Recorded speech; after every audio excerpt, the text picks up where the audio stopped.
নমস্কার বন্ধুরা, অজয় পাপিয়ার রান্নাঘরে আপনাদের সবাইকে স্বাগত জানাই। বন্ধুরা, আজকে আমি আপনাদেরকে তৈরি করে দেখাবো পটল দিয়ে এক দুর্দান্ত স্বাদের রেসিপি, যেটা কিন্তু গরম ভাতের সঙ্গে খেতে একদম দুর্দান্ত লাগে। আর এই রেসিপিটি গরম ভাতের সঙ্গে থাকলে আর অন্য কোনো কিছুরই প্রয়োজন হয় না। তাহলে চলুন বন্ধুরা, দেখে নেওয়া যাক আমার আজকের রেসিপিটি। এখানে আমি নিয়েছি 250 গ্রাম পটল, একদম টাটকা পটল নিয়েছি। এই রকম পটল দিয়ে কিন্তু এই রেসিপিটা খুবই ভালো হবে। প্রথমেই আমি পটলের খোসা ছাড়িয়ে নেব। দেখুন আমি কিভাবে পটলের খোসা ছাড়াচ্ছি। একদম পুরো খোসা কিন্তু আমি ছাড়াবো না।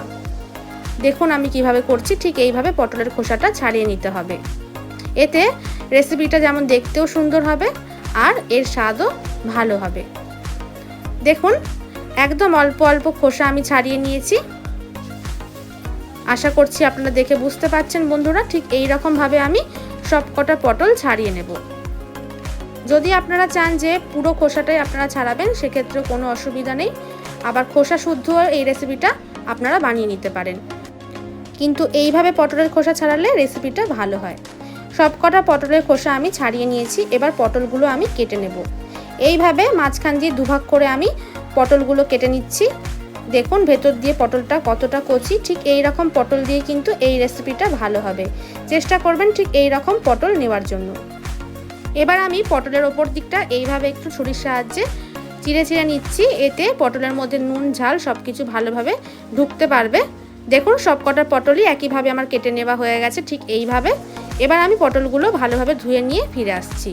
পটলগুলো ভালোভাবে ধুয়ে নেওয়া হয়ে গেছে, একদম পরিষ্কার করে ধুয়ে নিয়েছি। এবার এই রান্নাটার জন্য একটা পেস্ট আমি তৈরি করে নেব। একটা মিক্সিং জারের মধ্যে নিয়ে নিচ্ছি 2টো বড় সাইজের কেটে রাখা পেঁয়াজ, 8 কোয়া রসুন, আর দিয়ে নিচ্ছি কেটে রাখা আদার টুকরো, 2টো কাঁচা লঙ্কা নিয়ে নিচ্ছি। 1 চা চামচ দিয়ে দিচ্ছি কালো সর্ষে, 1 চা চামচ সাদা সর্ষে, 2 চা চামচ দিয়ে দিচ্ছি পোস্ত দানা, 2 চা চামচ পোস্ত দানা দিয়ে দিলাম। এবার সামান্য পরিমাণে একটু জল দিয়ে ভালোভাবে এগুলোকে মিহি করে পেস্ট করে নিয়ে আমি ফিরে আসছি। বন্ধুরা, আপনাদের কাছে অনুরোধ রইল ভিডিওটি শেষ পর্যন্ত দেখার জন্য। আর এই চ্যানেল নতুন বন্ধু হয়ে থাকলে অবশ্যই এরকমই আরও নতুন নতুন রেসিপির ভিডিও পাওয়ার জন্য চ্যানেলটিকে সাবস্ক্রাইব করে নেওয়ার জন্য। তো বন্ধুরা, ভালোভাবে পেস্ট করে নেওয়া হয়ে গেছে। এবার একটা বাটির মধ্যে আমি কেটে রাখা পটলগুলো নিয়ে নিলাম। আর যে পেস্টটা আমি তৈরি করে রেখেছিলাম আগে, সেই পেস্টটা এবার এই পটলের মধ্যে আমি দিয়ে দিচ্ছি। পুরোটাই কিন্তু দিয়ে দেব। পুরোটা দেওয়ার পরে এবার মিক্সিং জারটা ধুয়ে একটু জলও আমি দিয়ে দিচ্ছি। খুবই সামান্য পরিমাণে জল দিয়েছি, আশা করছি আপনারা দেখেই বুঝতে পারলেন। এবার এর মধ্যে কিছু মশলাও দিয়ে দেব। দিয়ে দিচ্ছি 1 চা চামচ হলুদ গুঁড়ো, ঝালের জন্য 1 চা চামচ লঙ্কার গুঁড়ো, 1 চা চামচ জিরের গুঁড়ো, 1 চা চামচ দিয়ে দিচ্ছি ধনের গুঁড়ো, 1/2 চা চামচ চিনি দিয়ে দিচ্ছি। চিনি দিলে এই রান্নাটার টেস্ট খুবই ভালো আসবে। আর 1 চা চামচ দিয়ে দিচ্ছি নুন। নুন আর ঝালটা কিন্তু আপনাদের স্বাদ অনুসারেই ব্যবহার করবেন। এবার এখানে আমি নিয়েছি প্রায় 4 টেবিল চামচ পরিমাণে সর্ষের তেল। সর্ষের তেলটা আমি এর মধ্যে দিয়ে দিচ্ছি। এই সমস্ত উপকরণ দেওয়ার পরে ভালোভাবে এবার হাতের সাহায্যে এটা মেখে নেব। বন্ধুরা, যত ভালোভাবে মাখা হবে ততই কিন্তু এই রান্নাটা ভালো হবে। কাঁচা পটলের মধ্যে মশলা মাখিয়ে দারুণ স্বাদের একটা রেসিপি তৈরি হতে চলেছে। দেখুন ভালোভাবে পটলের মধ্যে মশলা মাখিয়ে নেওয়া হয়ে গেছে।